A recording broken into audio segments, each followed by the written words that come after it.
Mateo 28, del 16 al 20, dice así la palabra de Dios. Pero los 11 discípulos se fueron a Galilea, al monte donde Jesús les había ordenado. Y cuando le vieron, le adoraron, pero algunos dudaban. Y Jesús se acercó y les habló diciendo: Toda potestad me es dada en el cielo y en la tierra. Por tanto, id y haced discípulos a todas las naciones, bautizándolos en el nombre del Padre, y del Hijo, y del Espíritu Santo, enseñándoles que guarden todas las cosas que os he mandado. Y he aquí, yo estoy con vosotros todos los días, hasta el fin del mundo. Amén.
Muy buenos días a todos, hermanos.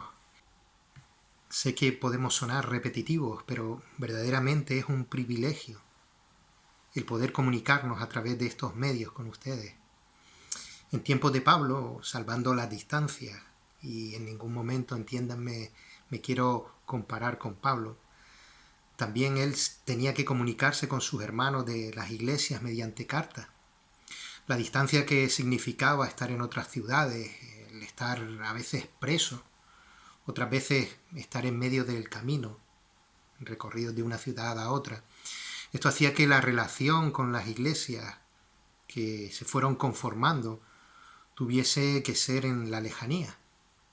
Aunque podemos ver en las cartas de Pablo cómo el anhelo y la relación entre los hermanos debía ser cara a cara con regularidad.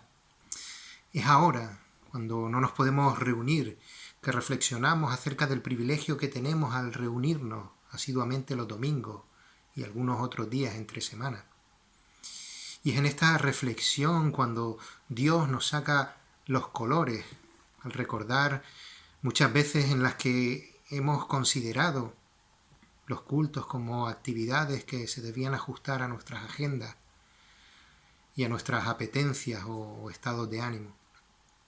Si Dios quiere, pronto volveremos a reunirnos y agradeceremos a Dios este regalo que Él nos hace.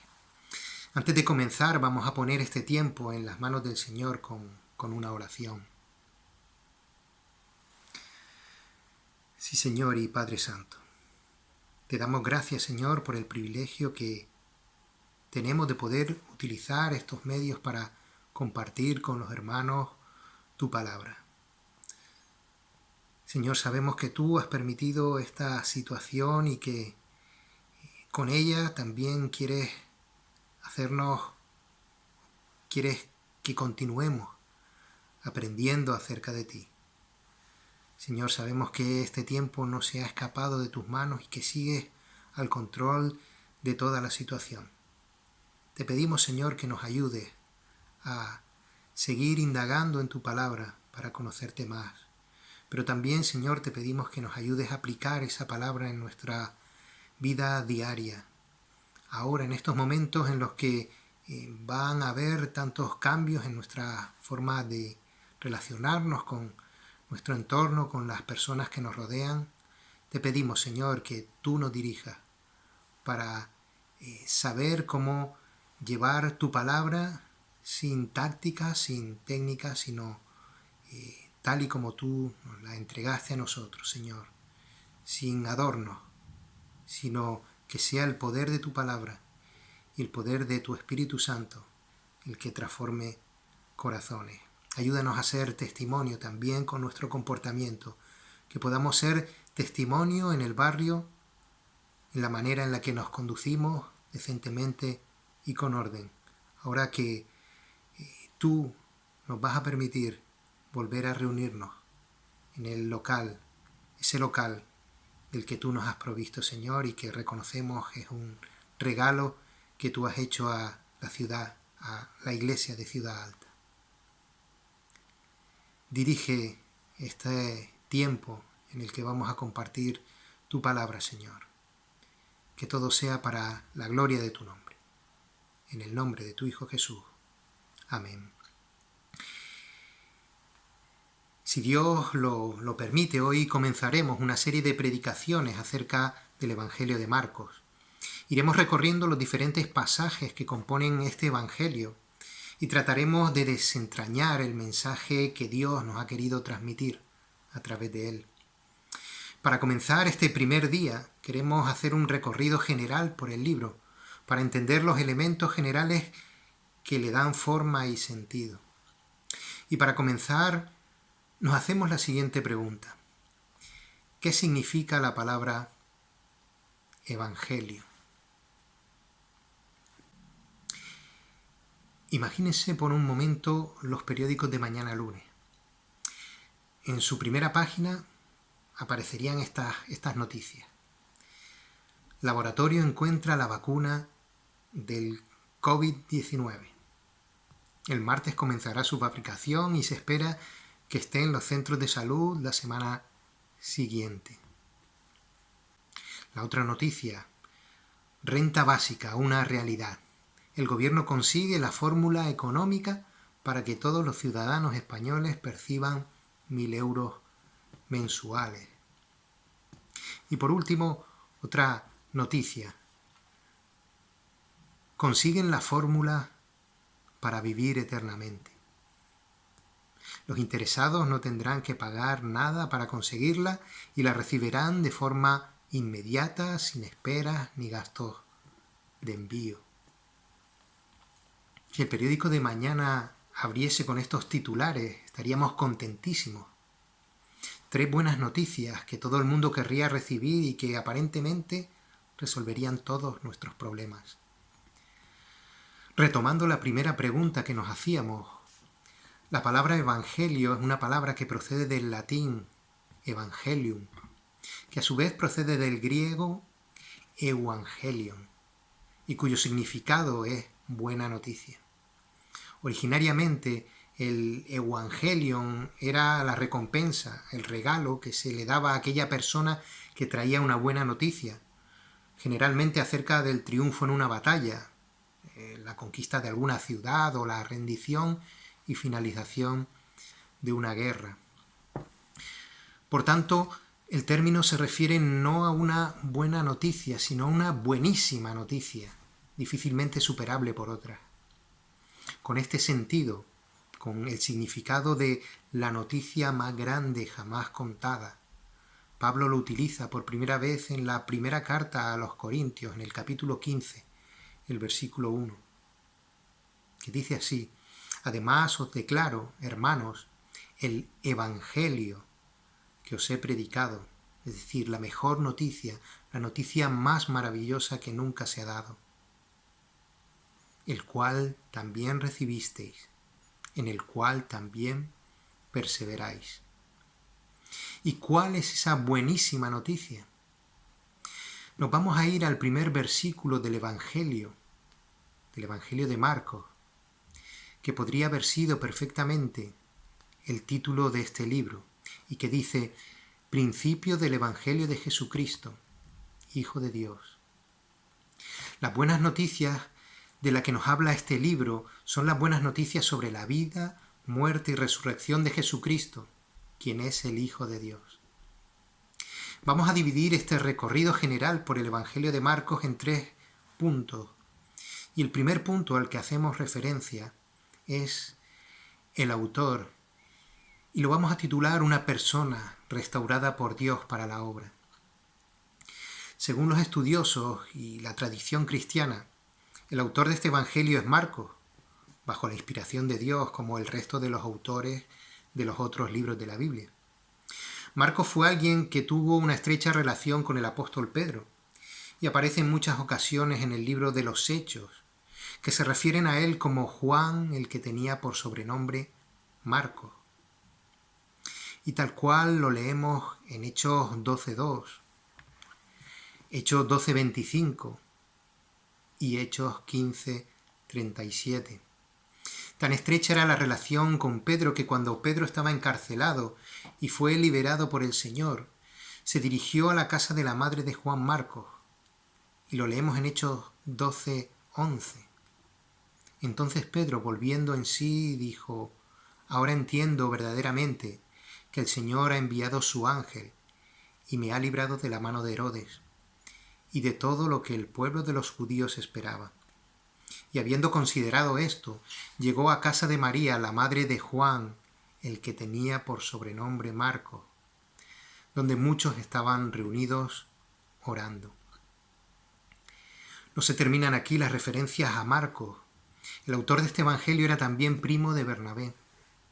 Marcos acompañó a Bernabé y a Pablo en el primer viaje misionero de Pablo, tal y como leemos en el libro de Hechos, en el capítulo 12, el versículo 25. Y Bernabé y Saulo, cumplido su servicio, volvieron de Jerusalén, llevando también consigo a Juan, el que tenía por sobrenombre Marcos. Marcos también es el protagonista de uno de los episodios más controvertidos del Nuevo Testamento. Como decíamos, Marcos acompañó a Bernabé y a Pablo en su primer viaje misionero, pero los abandonó en Perge de Panfilia, como podemos leer en Hechos, el capítulo 13, el versículo 13. Este abandono de su responsabilidad supuso la pérdida de confianza de Pablo en Marcos, y Pablo no quiso llevarlo en su segundo viaje misionero. Pero no solo eso, sino que este asunto también generó opiniones diferentes entre Pablo y Bernabé, y supuso que Bernabé se fuese a Chipre con Marcos, y Pablo iniciase su segundo viaje misionero con Silas. Con el paso de los años, Marcos fue creciendo en madurez y fortaleza, y con el tiempo probó ser fiel aún al apóstol Pablo. Pablo, en la carta a los Colosenses, en el capítulo 4, el versículo 10, le da las siguientes instrucciones a la iglesia de Colosas. Aristarco, mi compañero de prisiones, os saluda, y Marcos, el primo de Bernabé, acerca del cual habéis recibido mandamientos. Si fuere a vosotros, recibidle. Y más adelante Pablo le escribe a su hijo en la fe, Timoteo: toma a Marcos y tráele contigo, porque me es útil para el ministerio. Es evidente que el ministerio de Pedro tuvo bastante que ver con la restauración de Juan Marcos al ministerio útil. En la primera carta de Pedro, en el capítulo 5, el versículo 13, podemos leer: la iglesia que está en Babilonia, elegida juntamente con vosotros, y Marcos, mi hijo, os saludan. Como sabemos que Pedro no era el padre de Marcos, entendemos que la relación entre ellos era como la de Pablo con Timoteo. Pedro sería su mentor, su maestro, su padre en la fe. Esta relación es importante para determinar la veracidad de este evangelio. Uno de los padres de la iglesia primitiva, llamado Papías, obispo de la iglesia de Hierápolis, afirmaría: Marcos, que fue intérprete de Pedro, escribió con exactitud todo lo que recordaba, pero no en el orden preciso de lo que el Señor dijo e hizo, porque él no oyó ni siguió personalmente al Señor, sino, como dije, después él siguió a Pedro. Este impartía sus enseñanzas de acuerdo con las necesidades de los oyentes, pero no como quien va ordenando las palabras del Señor. Mas de modo que Marcos no se equivocó en absoluto cuando escribía ciertas cosas como las tenía en su memoria, porque todo su empeño lo puso en no olvidar nada de lo que escuchó y en no escribir nada falso. Es por eso que si bien Marcos no fue uno de los apóstoles que acompañó a Jesús a lo largo de todo su ministerio, se podría considerar este evangelio como el evangelio de Pedro. Marcos confeccionó su evangelio a partir de las narraciones que había escuchado de boca del mismo Pedro, testigo principal del ministerio de Jesucristo. No es entonces casualidad que Pedro y Marcos acabasen juntos. Podemos ver la mano de Dios colocando a un temeroso Marcos, el cual renegó inicialmente de su ministerio junto a Bernabé y Pablo, junto al apóstol que negó 3 veces a Jesús mismo, momentos antes de su muerte. Y se nos ponen los pelos de punta al acudir al Evangelio de Lucas, al capítulo 22, los versículos 31 y 32, cuando el Señor Jesús, antes de esa negación, le dice estas palabras a Pedro: Simón, Simón, he aquí Satanás os ha pedido para zarandearos como a trigo, pero yo he rogado por ti, que tu fe no falte, y tú, una vez vuelto, confirma a tus hermanos. La propia confección de este Evangelio es una muestra de la misericordia de Dios. Primero sobre la persona de Pedro, quien le negó, pero que fue restaurado por Cristo mismo para ser el apoyo del resto de sus hermanos.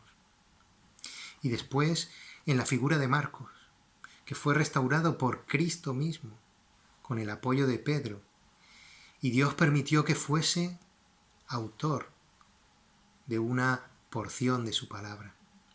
Esto nos sirve de aliento a nosotros para considerar la labor que estamos desempeñando como colaboradores de la obra de Dios. Nos muestra cómo nuestro pasado no puede ser un lastre para nuestro compromiso con la obra de Dios.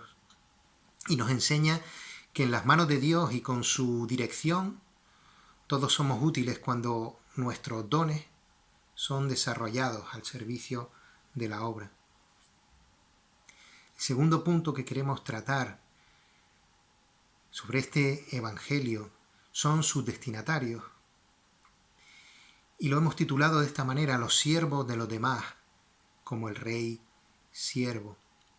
Marcos dirige su Evangelio a una audiencia gentil de Roma. Muchos términos hebreos a los que hace referencia este Evangelio son traducidos en el mismo texto a fin de ser entendidos por los receptores. A diferencia del Evangelio de Mateo y Lucas, Marcos no hace referencia a la genealogía de Jesús que lo emparenta con los patriarcas y reyes judíos. Pero sí es importante, para entender el Evangelio en su conjunto, la visión que quería transmitir Marcos, presentando a Jesús como el rey que toma una posición de siervo y que finalmente da su vida en rescate por su pueblo. Una realidad que choca de frente con la realidad del mundo romano, en la que el emperador de Roma era el rey supremo, al que todos debían obediencia.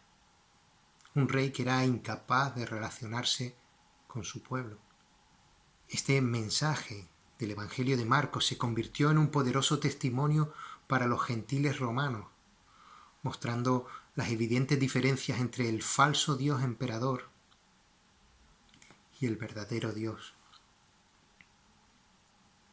Una imagen, la del rey siervo en la persona de Jesús, que sigue siendo relevante hoy en día. Cuando la comparamos con los gobernantes de este mundo que, aunque tienen autoridad porque Dios lo ha permitido, siguen mostrando el anhelo humano de poder que Jesús mismo recriminó a sus discípulos cuando le pidieron estar sentados junto a él en su reino.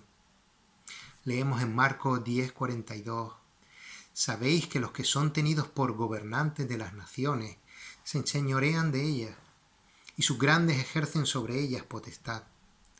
Pero no será así entre vosotros, sino que el que quiera hacerse grande entre vosotros será vuestro servidor, y el que de vosotros quiera ser el primero será siervo de todos. Porque el Hijo del Hombre no vino para ser servido, sino para servir, y dar su vida en rescate por muchos». Nuestro Dios, el protagonista de este Evangelio, es el siervo de todos, el más grande de todo el universo, que se coloca por voluntad propia como siervo de todos, hasta el punto de canjear su vida por la vida de los demás. Por otra parte, los creyentes del Imperio Romano que recibían este Evangelio estaban sometidos a la persecución y encuentran el consuelo en un Dios que, lejos de enseñorearse sobre ellos, se identifica con ellos siendo el siervo que entrega voluntariamente su vida. Un Dios inmutable que sigue siendo aquel que se identifica plenamente con nuestras calamidades, porque no tenemos un sumo sacerdote que no pueda compadecerse de nuestras debilidades, sino uno que fue tentado en todo según nuestra semejanza, pero sin pecado. El tercer punto que queríamos tratar es el propósito del Evangelio, y lo hemos titulado un propósito que impregna al autor. Como decíamos, el objetivo de Marcos al escribir este Evangelio se define con el primer versículo: principio del Evangelio de Jesucristo, Hijo de Dios. Y ese es el propósito, el de dar a conocer la buena noticia de la venida de Jesús a la tierra y las implicaciones y consecuencias de este suceso. A nivel general podríamos dividir este Evangelio en dos partes.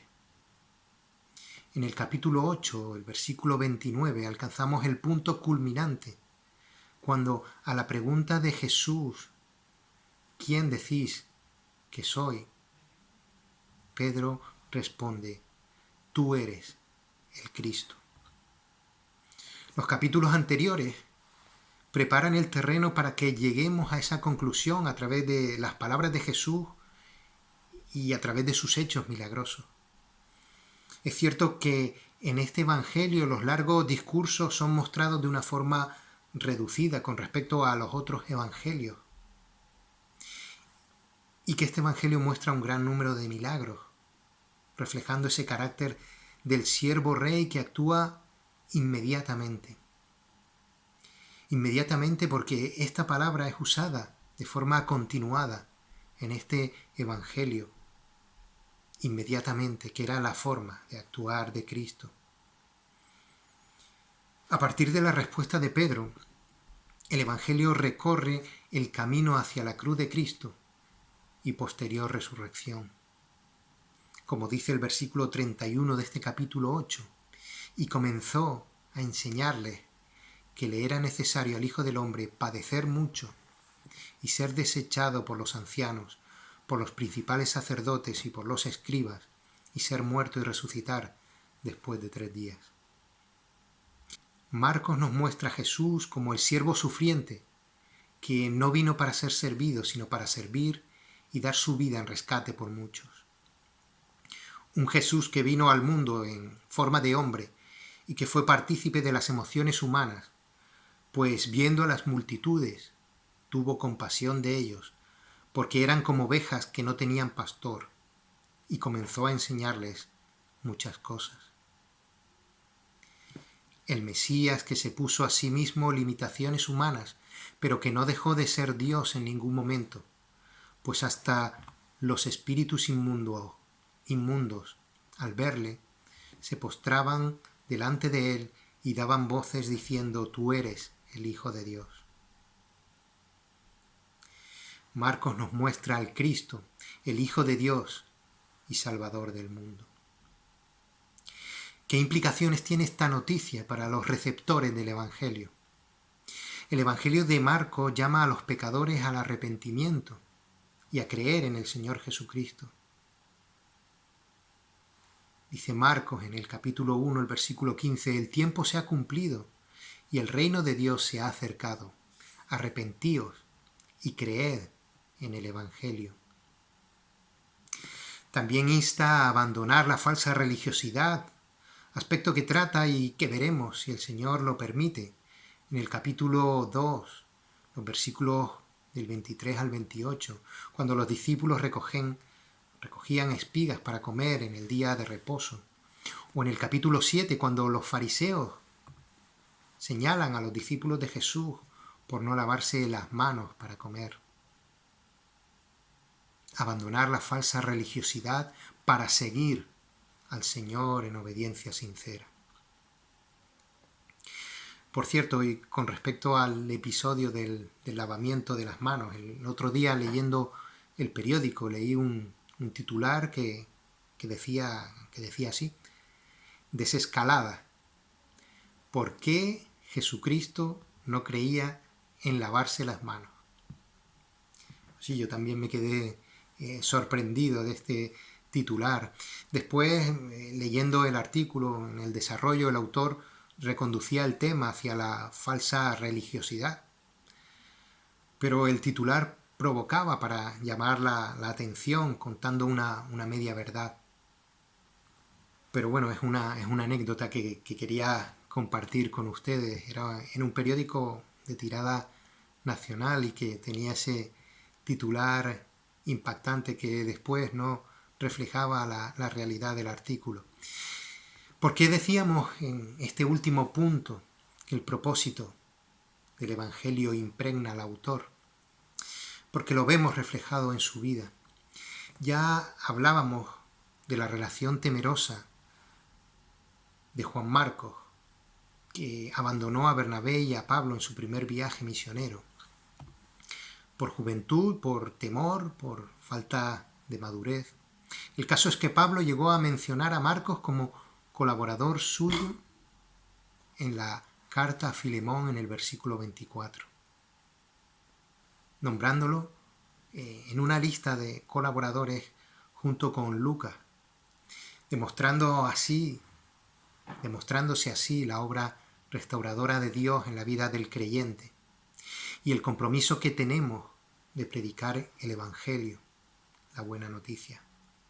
Marcos lo puso por escrito, poniendo de manifiesto la importancia de transmitir el Evangelio a los demás y la necesaria obra del Espíritu Santo, actuando a través de los hermanos que se dejan usar y que están dispuestos a servir como sirvió nuestro Maestro Jesús, sin poner nuestras preferencias y deseos por delante de las intenciones de Dios en nuestra vida. Volviendo al periódico de mañana, solamente una de las noticias es verdadera, la última. Y esa noticia está verdaderamente desarrollada en el Evangelio que vamos a comenzar a estudiar. Pero no queremos que sea un titular a medias que nos engatuse y atraiga nuestra atención, como comentábamos con el titular anterior, el de que Jesús no se lavaba las manos. La vida eterna no se logra mediante una fórmula conseguida por algún científico. No es debido a una poción que no te hace envejecer en este mundo. Es la buenísima noticia de Jesucristo, Hijo de Dios, dado a los hombres para que todo aquel que en Él cree no se pierda, mas tenga vida eterna.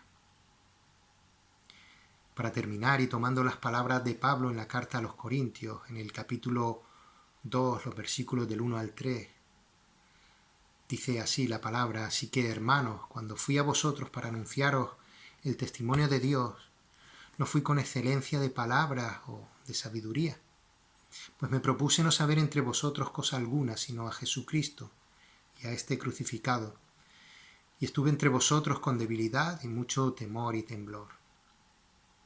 Queremos descubrir a Jesucristo, Hijo de Dios, a través de este Evangelio, sin utilizar sabiduría que no provenga de Dios, sin buscar palabras impactantes que estén fuera de las palabras que leeremos en este libro. Ese es nuestro deseo, y en la voluntad del Señor, pues iremos estudiando este Evangelio y iremos descubriendo la figura de nuestro Salvador. Oremos. Señor y Padre Todopoderoso, exaltamos tu nombre. Tú eres el Dios de los cielos, que es 3 veces santo. Es nuestro anhelo acercarnos más al conocimiento de tu Hijo Jesús a través de este Evangelio que tu Espíritu Santo inspiró a Marcos para que pudiésemos conocer la maravillosa noticia de Emmanuel, de Dios con nosotros. Del Dios que renunció a sus privilegios como Dios para acercarse a los pecadores y salvarlos.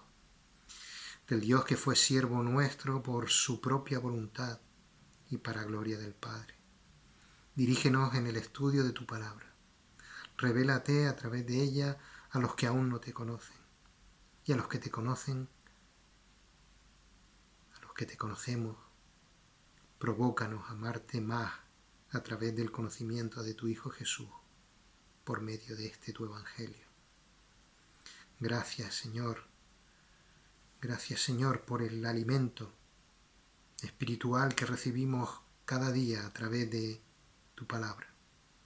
Que no olvidemos que somos pecadores rescatados por el sacrificio de tu Hijo, y que el único mérito del que podemos presumir es del mérito que pertenece por completo a tu Hijo Jesús, que como siervo fiel murió en la cruz por nosotros. Dirígenos, Señor, y danos sabiduría para transmitir tu palabra, para compartir la mejor noticia que nunca nadie ha traído, la buena noticia de la venida de tu reino a través de la sangre de Cristo. Gracias, Señor, por acompañarnos en esta andadura virtual y ayudarnos a retomar las reuniones. Gracias, Señor, por acompañarnos en esta andadura virtual y ayúdanos a retomar las reuniones en la iglesia con los hermanos. Ahora que no hemos podido tenerlas, reconocemos que era un regalo tuyo, un don, un privilegio, y te pedimos perdón cuando desaprovechamos la oportunidad de reunirnos con los hermanos por decana o por creer que no era necesario. Que podamos volver a compartir como un solo cuerpo, a pesar de que aún no vamos a podernos reunir todos juntos. Que podamos seguir siendo de testimonio en el barrio y tu palabra pueda seguir corriendo y transformando vidas. Que tu nombre sea glorificado por siempre. En el nombre de Jesús. Amén.